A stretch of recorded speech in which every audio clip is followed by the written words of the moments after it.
Welcome to Artificial Antics, where Rico and Mike will talk about the implications and opportunities around artificial intelligence, machine learning, and deep learning. Today, the guys will talk about AI in general and how you can leverage it in your daily professional and personal life. My name is Rico. We are Artificial Antics. I'll tell you a little bit about what we're about. We are going to look at the applications and implications of AI across the internet, the various free tools, and then we'll get into some of the paid tools as we move on.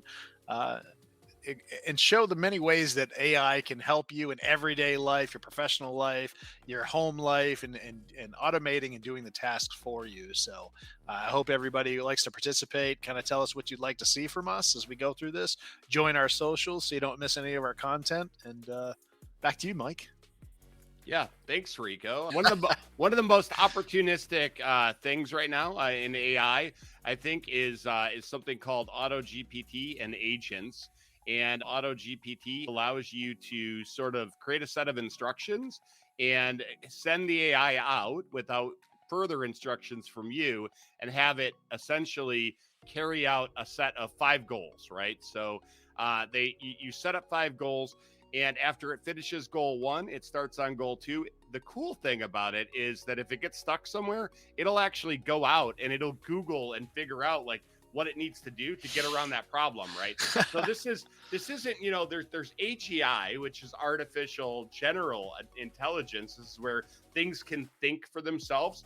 And one of the things that is said, and I believe is true, is they're not really thinking, right? It still is programming at this point. Right. At some point, it may be thinking. Right now, the singularity hasn't happened, right? So Right. in the same breath, these are very complex programs that can go out and learn and get around their own problems. So I think of something that might take a developer a week to figure out, right? AI can just do it while that developer's sleeping, right? So they come in and that problem is solved, which then goes back to allowing them to gain more from the creative process, right? So I would say that one of the fears is that AI is going to take our jobs. And one of the major opportunities, though, is really to lift and elevate yourself out of the stuff that you don't like to do, right? So I can understand like a writer, they actually like to write. They like to write the words down and stuff. Right. That is Guilty. fine. But I think a coder, sure, maybe you like typing code, but the reality is the most fun part of a coding job is generally all the thinking and prototyping that comes along with it. And the typing is just kind of like something that, has to happen. It has to happen. It blocks It's you the from any mundane part of the progress, job. right? It's the most mundane part of the job. And so this is a little longer than we expected to do on the intro, Rico. In the same breath, I wanted to kind of give a concrete case, right, where, AI can just save you time. And I know you have some concrete cases too, right, with meal plans and workouts and whatnot that you've done where it's just saved you a ton of time, right? Right. If there's probably a lot of people out there that are similar to me. They're kind of fitness enthusiasts, not really expert bodybuilders, that type of thing. But we don't do it for a job, but you have some free time in the evening and you care about your personal health. So you want to, go out to the gym. And of course, you don't want to waste your time in the gym and not eat right. So one of the things I find the most boring, I have cookbooks, many cookbooks, it's going through the cookbooks and finding, the right recipe that you're going to feed to your family or feed yourself, that you want to eat for 5 days straight, or, eat different meals 3 times a day. And then find the right thing within your macros. And what we found so far is a simple tool like Chat GPT, which I think is almost like your base level AI at this point that most people have some knowledge of or have heard of. You can just enter a few, one little string saying, hey, I want a 7-day meal plan, high in protein, low in carbs.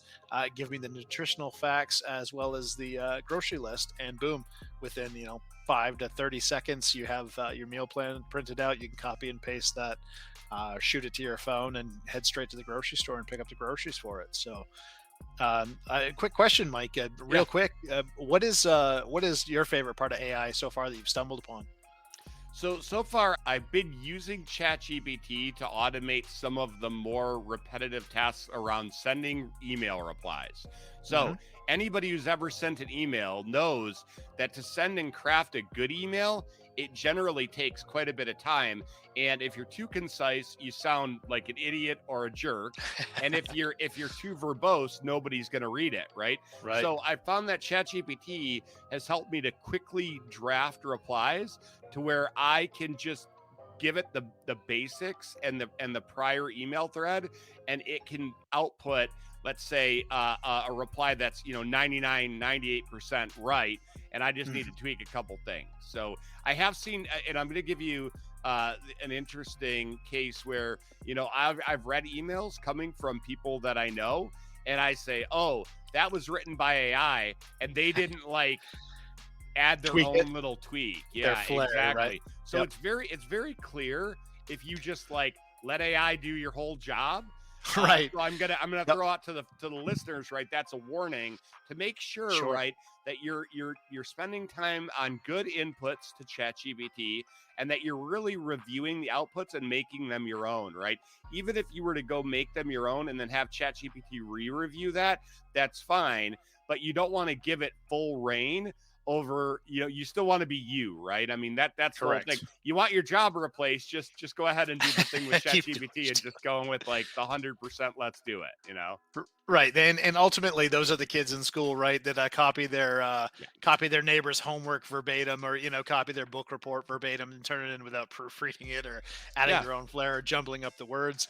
But one of the interesting things on that even is, one of the things I struggle with personally is, writing a personal card or something like that. And we kind of experimented with that. And not that you should always do this, but if you're looking for ideas, and again, folks, the biggest takeaway here is that this is an extension of you, right? This is a tool to you. So it's you and AI paired together to make, one being or one product that'll pass a straight face test. So one of the inputs we had tried in another episode was saying, okay, a family member passed away, of somebody close, and we give it a belief system. We can input any belief system. We were going to try a couple, because that's another thing I'd like to see, and ask it to write a condolence card for somebody who had a family member pass away. So if you're struggling with words for something as simple as a birthday card or a condolence card or a congratulations card, boom, you could pop it into there. Of course, make it your own, add your own touch, because it should come from the heart, right? But it might, as far as an experiment goes, it was definitely an eye-opening experience. So that's actually awesome. I had totally forgotten you mentioned about the condolence card, or I have the hardest time with getting the first couple words out with that. Right. And I don't just want to be sorry for your loss. That sucks, right? Right. Sorry for your loss is hi, how's your day going? Right. Yeah, Nobody gives a crap. And the thing is, they expect it from everybody, right? One of the things that I've realized over the years, in professional life and personal life, is to make something your own, to give stuff a personal touch. Absolutely. And this kind of helps you get past the initial creative blocks around something that's very difficult, right? Like a condolence card or something like that. So yeah, that's a great idea. Just came up with another thing that I've really been enjoying using ChatGPT for, which is going through and writing certain pieces of code. I'm not, I've been a developer in the development space, software engineering, for about 20 years. And I'm as a director, I'm not doing as much of that coding, and that's fine. But the reality is, every once in a while, I still need to get something done, or at least play around with something, or even help one of my employees, right, as a mentor. And so I've been leaning on ChatGPT to for both of those things, right, to kind of help people get past their blockers. I'll say, hey, throw this into ChatGPT, think about it, look at the, review the response, and figure out if this is going to work for you. But don't just sit and waste time, right? Don't spin your wheels. Use this to help get you unstuck, right? And I think that's important in, in work, in home, and everything. It helps to get you unstuck. Sure does. And one of the references I think we've heard this week, and I've heard the term before, but hearing it applied to AI, was machine learning, right? And we all have computers, or access to computers. Most people do. Obviously, if they're watching the podcast, they do. it's a matter of finding a topic that you want to learn about, but you want to do it quickly, right? Because nowadays everybody's busy. You know, a lot of people have two jobs, that type of thing. It's getting into those spaces and saying, okay, this is what I want to accomplish. I want to do it quickly. And like we've given the example of, doing an outline for a paper for a college class or a high school class, writing a condolence card, creating a website, creating some intros. One of the things I've tried with it so far, we've discussed before, one of my personal passions is writing, creative writing. You take an idea of your own, and let's say, for instance, that you were somebody that was writing. I took an idea that I had written down on my notepad app. I put it in a chat GPT and said, write a short story about this, or, using this for content. And it obviously just, bam, printed something out. I read it. It can give you other ideas. So again, you're talking about getting through professional blocks with coding and that type of thing. How about writer's block? What a great thing to get past is writer's block, and do it quickly and move on and write that memoir, that book. Find a different way to say those words, and a lot of times that'll get you over that hump. So plenty of applications for AI, plenty of tools out there we're seeing that are being developed at a very, very rapid pace. And it's going to take us places, folks, with this content, with this podcast. We're definitely going to dive into some stuff and get some places that we've never been, and your technical knowledge, Mike, that you bring to the table in creation of the website, in creation of this podcast, the overlays and stuff. You want to touch on some of the things that you use that made your life a little bit easier and made it faster? Yeah, that's great. So really, as you were speaking about, getting past blocks and just being able to, let's say, output more creative content, I thought to myself, hey, I pulled it up in the other screen, funny enough, about the website. So I'm going to show this off really quick. Couple things.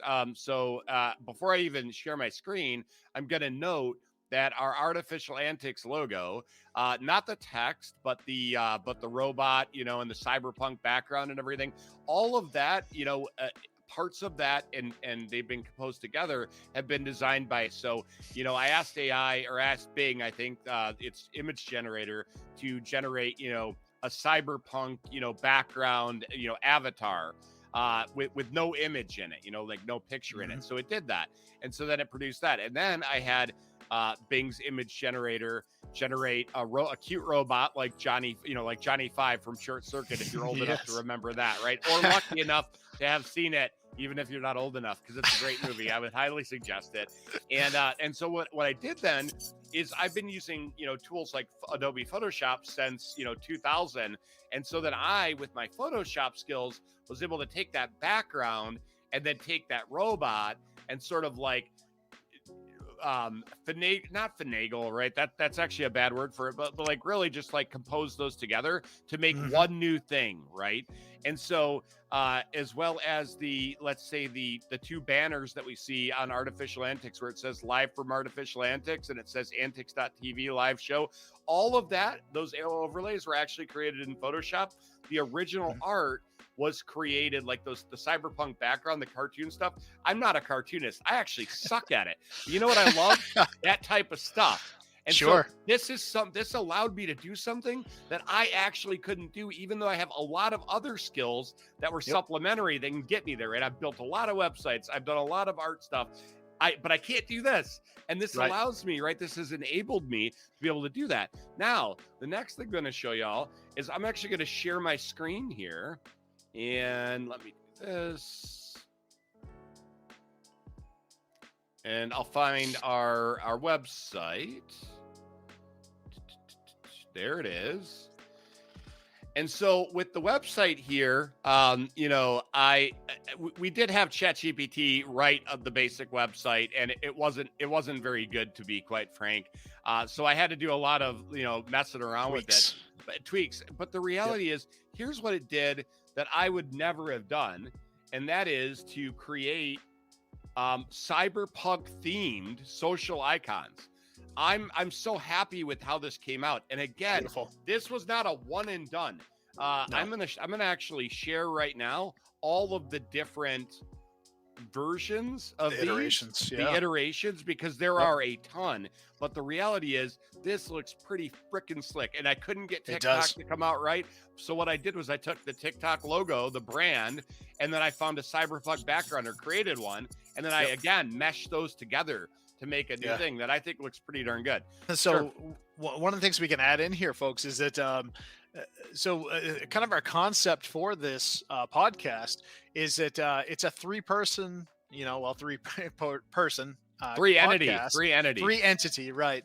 So it's a three-person, three-entity podcast where AI is actually the driver of the podcast, and Mike and I are just simply humans that are in the passenger seat, letting AI kind of drive this thing.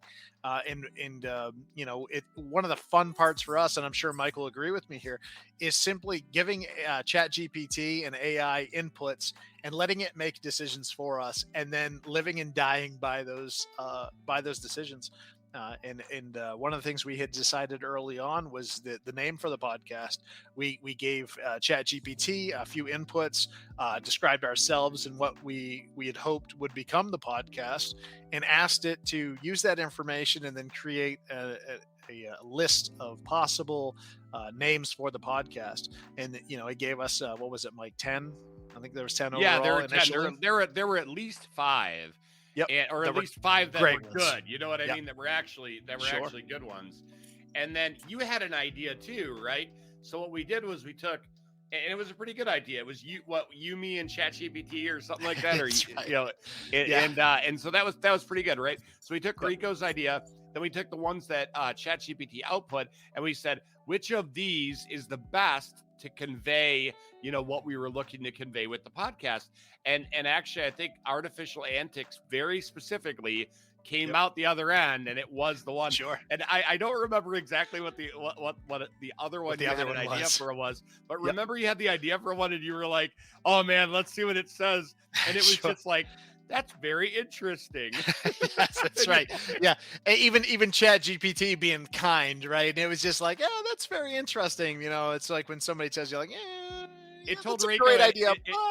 It told you had an ugly baby is basically what it did, in like in the most nice way that you could do it, right? So all right.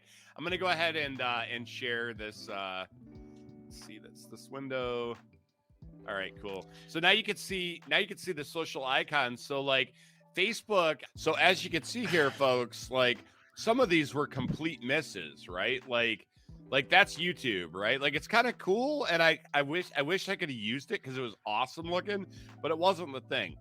This one almost made the cut for Instagram. I mean, it's like so cool. It's got pretty like close. a steampunk vibe and everything, but it wasn't quite there. This is what I ultimately want. Nailed it, man. Freaking awesome. This one's really close too, but I ultimately went with this one. I love that. I think it's kick ass. Yeah, that's nice. And then Twitter, this was like, oh yeah, that's pretty cool. And I guess these are only the ones I downloaded. There were a whole bunch more, right? I probably went through like 50 or 60 Bing tokens, which is like 50 or 60 iterations. So you take which are free, right? Which are free. Yep. 50 iterations times that gives you 4 images each time. That's 200 images, right? And to get to where I needed to get to for these. And I still don't have one for GitHub. And it's something that I'll work on, and it's not a big deal, right? But the reality is I think the rest of those turned out just extremely good, and it's something that I wouldn't have done otherwise, right? I mean, I guess that's the point.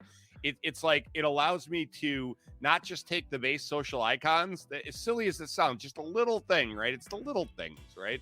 And and so I think it'll improve our lives in those types of ways, right? It makes us better.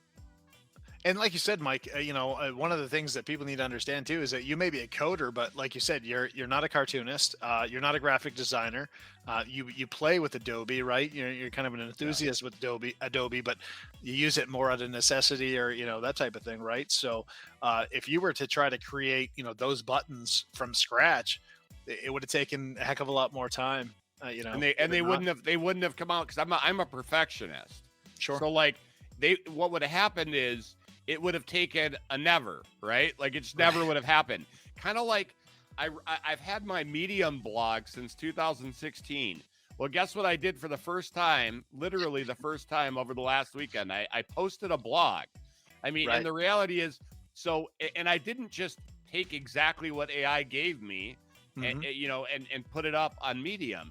I went and I took what AI gave me. I did a lot of really good curation on the input, right? I mean, like really good curation. I had transcripts. I went through them. I had it aggregated down, right, to smaller pieces, big ideas.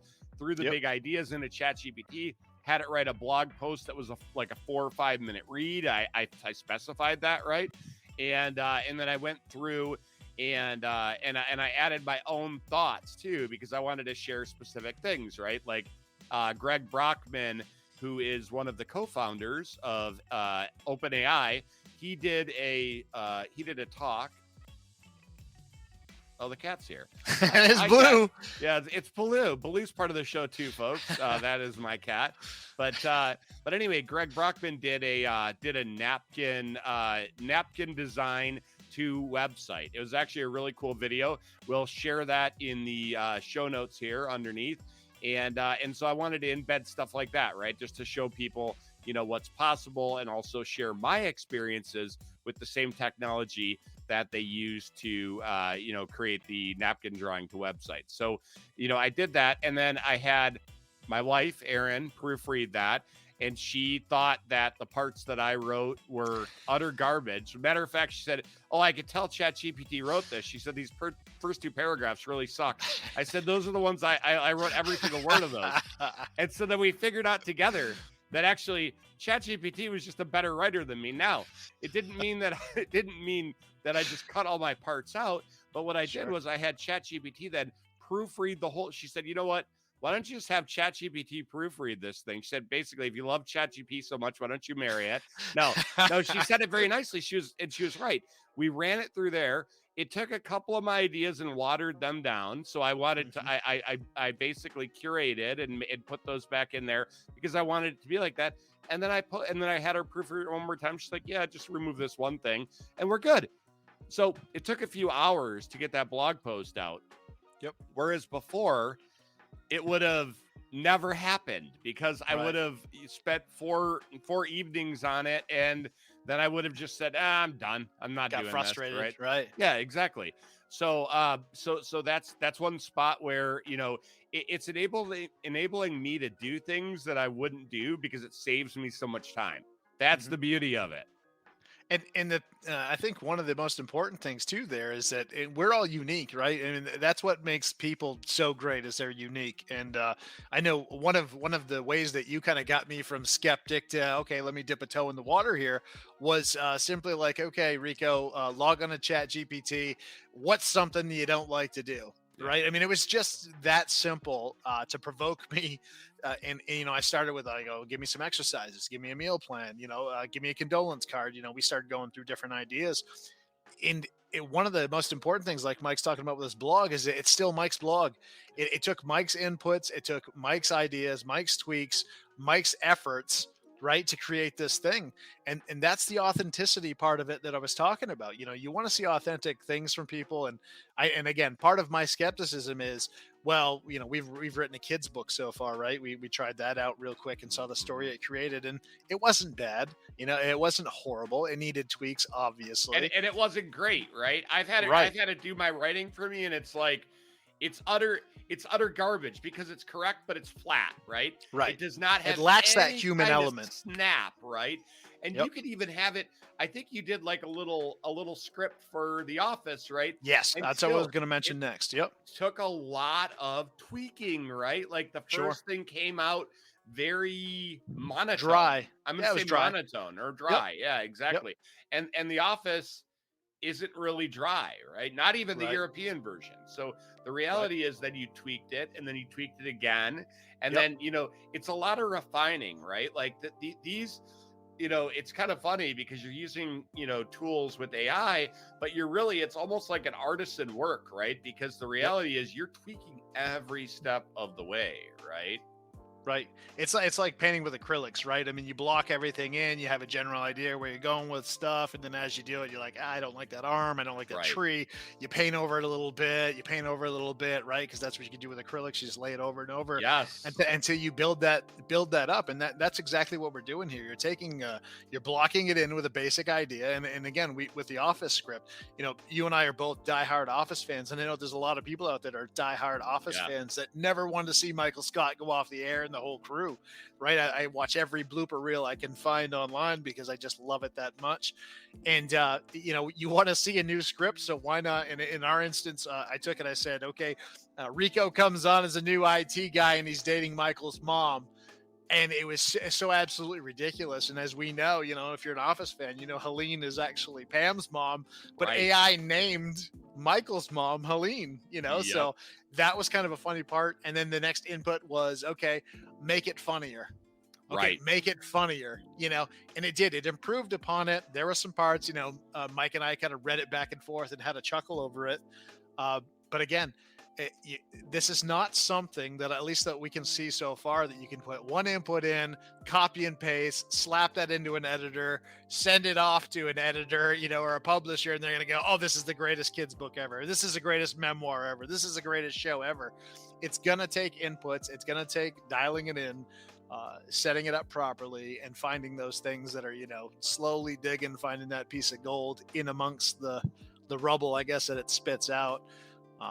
Like You sure that's rubble? It smells a little different than rubble to me. Does it? Yeah. Some of the stuff, I guess, the outputs. And the other thing too, Mike, I think is worth mentioning is the AI hallucination, right? I think that was the term we Yes. used for it. One of the fun parts we did the other night, or I was messing around with, was create an Irish drinking song for our podcast using Mike and I in the new podcast, and maybe as an intro song or something, because we're looking at those other tools that do text to speech, text to singing or audio, that type of thing. And it actually threw in a word, adulture, I think was the word, Dullture. And my son and I, we both looked at that and we said, okay, I think I'm pretty good with words, but what is dulture? Googled it. Doesn't exist. So there's still an element that you got to go back after AI, check this stuff. So again, if you're that high school kid, college kid, or that person that's aspiring to be a musician or a writer, you're not going to be putting one line of code or one string in there, sending Chat GPT that message and getting back something that's just like, gold, Jerry, gold, Yeah. No, exactly. Here, you reminded me of something. I'm going to share my screen here again. Let me find this. Yeah. So this is a picture. Funny enough, I had ChatGPT generate this. So again, this is the Bing image creation tool. Would highly suggest that. And we will be posting AI resources, all kinds of them in our show notes. We're going to post it on the website. Really, we want to get people the information they need, right, to enable them. But so I had it generate. This was I think it was Yoda eating a hot fudge sundae. It nailed it, right? Like this Sure. is good. This is pretty good. But then I took this and I put this into a newer tool, which is called Mini GPT, and Mini GPT analyzes images and then can execute additional logic based off of those images. And so I gave it the most simple command here, right? Explain this image. Well, if you read this is all wrong, actually. Right? I mean, this isn't Baby Yoda. Like, I get it. I forgot do you remember what Baby Yoda's name is? Grogu, yeah. Grogu, The series that Disney has currently on Disney Plus is The Mandalorian, if anybody hasn't seen it. Yeah. John Favreau does it. It's an amazing thing great. if you're a Star Wars fan. Yeah. But Grogu is his name, and they're confusing. Well, I think this is kind of a mesh between Yoda and Grogu. It is a mesh, and that's fine. But the reality is, look at what it says that he's at a table with a cup of chocolate milk in front of him. Yeah. And that's funny. That's way off. I mean, like, yes, there's chocolate there, but it's not chocolate milk. Matter of fact, you would never in a million years even drink chocolate milk, or like it would never connect to your lips like that, right? Like, correct. So a human could see that in like a moment, right? If it does, it ain't milk anymore. Right. Yeah, exactly. He's wearing a white robe and has a lightsaber in his hand. None of that's true. It's actually Jedi, but not a white robe. Exactly. So these are hallucinations. The background is dark, starry sky with few planets visible. Now, you know what's great? I did not catch the nuance that they're right on that. See these stars? That's crazy. He's not inside. These are stars. He's outside. Oh, behind him. Yeah. Okay. Pretty freaking wild, right? Like, so Sure. It's not a nuance that I didn't catch at all. Right. And the overall mood of the image is playful and whimsical. Would 100% agree there, right? Like it's good. It's good. It's very good. I wanted to share that with folks, and so it's stuff like that. That there's definitely a long way to go. In the same breath, we're moving very fast, right? I'm seeing new stuff every single day that is just like, whoa. Yep. You look at our backgrounds. That's two other examples. This background behind me is not a stock photo that you can get online. This is actually one we created with Bing AI. We just simply wanted a lab because we joke about being in the lab, and that's ultimately what we're doing. We're a couple of scientists, real brainiacs tackling this stuff. But the other thing too is that we keep going back to steampunk style. But I want to share my screen real quick.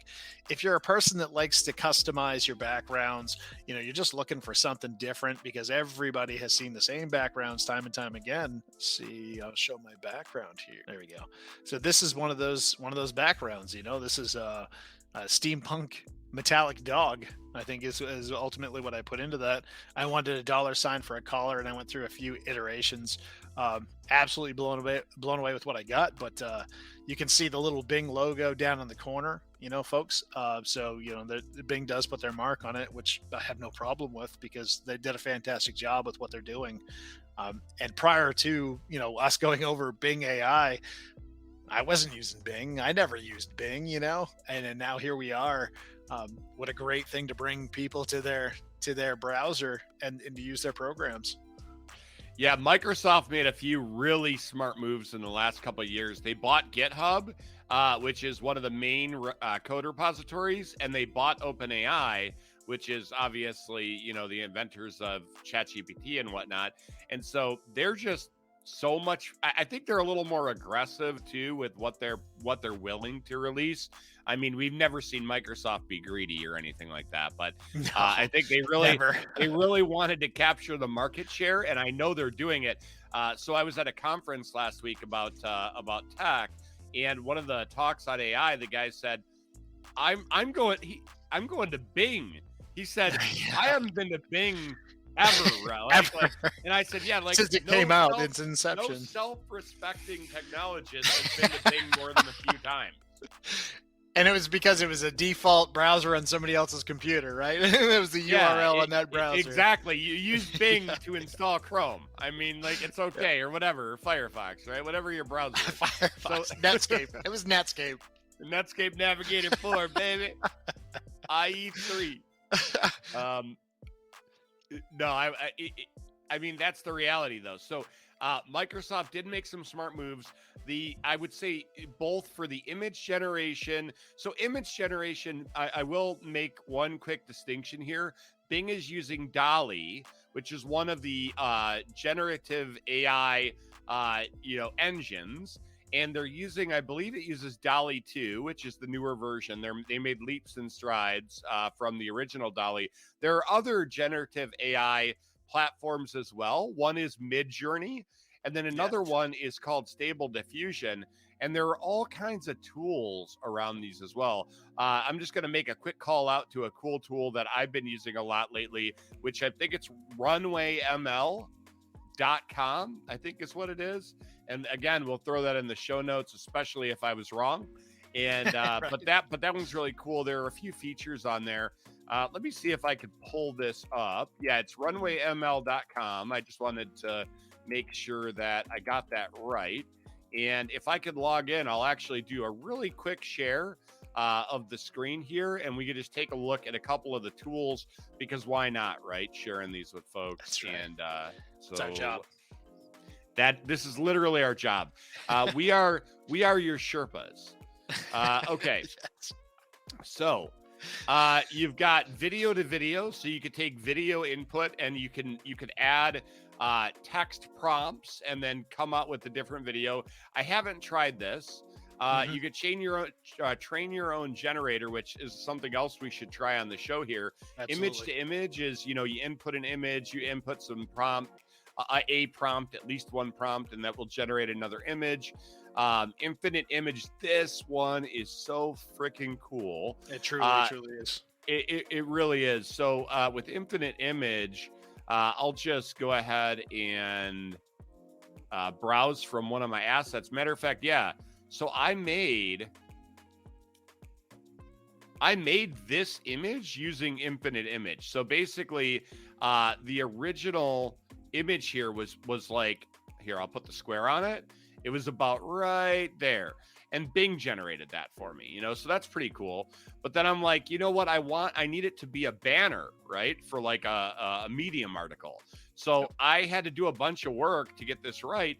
But like this building here is like mostly AI on AI. You know what I mean? Right. Like that's freaking cool.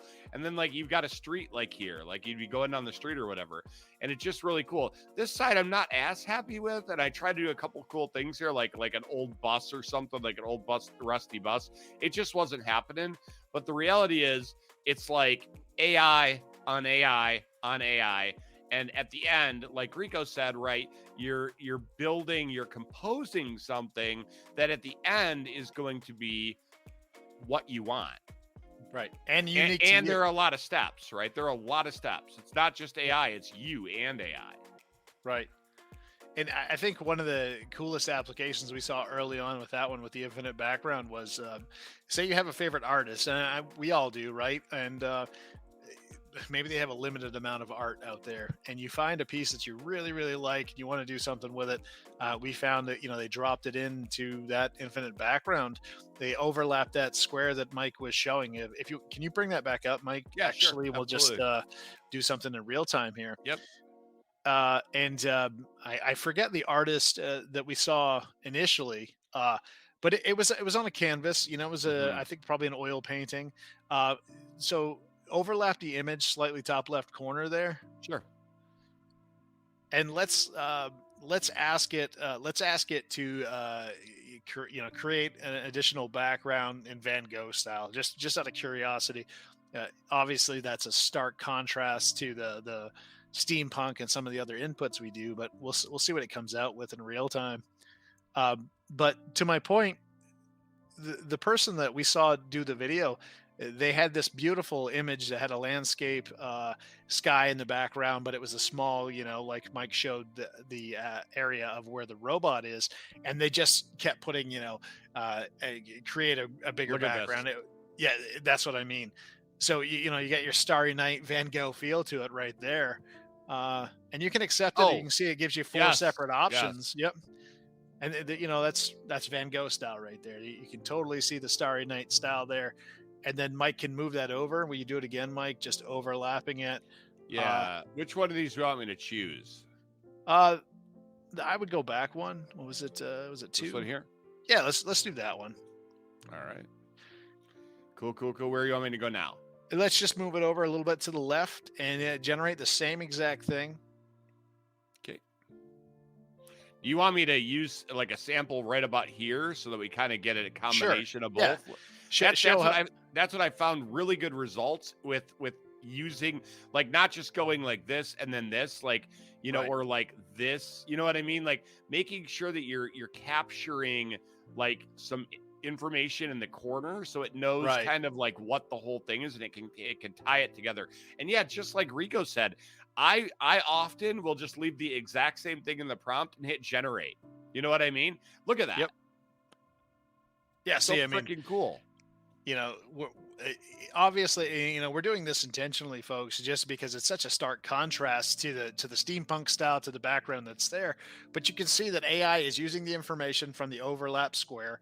It's adding additional information to it, and it's doing stuff. I mean, Van Gogh never painted that, right? I mean, he had no way of knowing that we were going to do this in 2023, but here we are creating that. So if you have a favorite artist, and that has a canvas out there, or a select group of canvases, you can drop this into Infinite Background and really create yourself a much wider area, and it will be in exactly that artist's style. And that was one of the things that blew me away, as kind of an art fan, or somebody who likes to paint occasionally. I could do this all day, by the way. Yes, yeah, of course. Yeah, that's it. See, I mean, you gotta admit that's pretty humorous by itself. Pretty awesome that look at the options. Yep.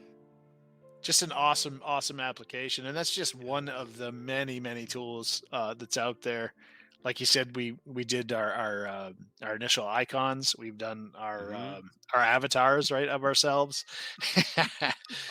Oh, speaking of that, I saw one today. I'm not sure if I shared that with you, but we're definitely going to have to bring it into an episode where let's say you want to do a home improvement. You take a picture of your janky backyard, right? Yeah. It's not quite done right. And you input it into the AI, and you just simply tell it, put in a liver-shaped pool, or or a racket-shaped pool, or so whatever odd thing. Oh, we may get rate limited here with the girl in Billington. We'll see what this happens, right? Yeah, it doesn't like risque things. Oh, well, okay. Yeah, we're gonna have to cancel, blur. We're gonna have to blur cancel. some stuff. Goodness. We're gonna leave. Put it, some bro. clothes on. We're We got gonna kids leave watching it, this bro. show. Goodness. Dude, But, that is so freaking. Look at this. It's so good. It's so wild. She's just chilling by the pool. God, bro. While the end of the world is happening, bro. Yeah. This Yeah, is so Skynet good. over the going nuts. Yes. Mike brought it online, and she's just chilling by the pool. Oh, that's so good, man. Yeah, this is really cool. So I want to tie this together. I swear I'm really hitting my ADD stride here. This is really cool to me. So I'll go ahead and say skyscraper, and I'm hoping it'll tie this together with this, and I think it will. Oh, baby, it's not perfect, but oh my God, that's good. It's definitely. And obviously the camera angles are all screwed up, like it's not like a thing, but like that's like fisheye. Is that what they call that? The fisheye lens. Exactly. And then we're missing part of the building here, but that's okay. We can fix it in post, is what I always hear. Yeah, that's right. That's what I tell them constantly.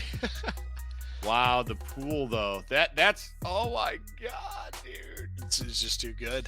That's too good. Well, that is fantastic. So that was fun to share with everybody.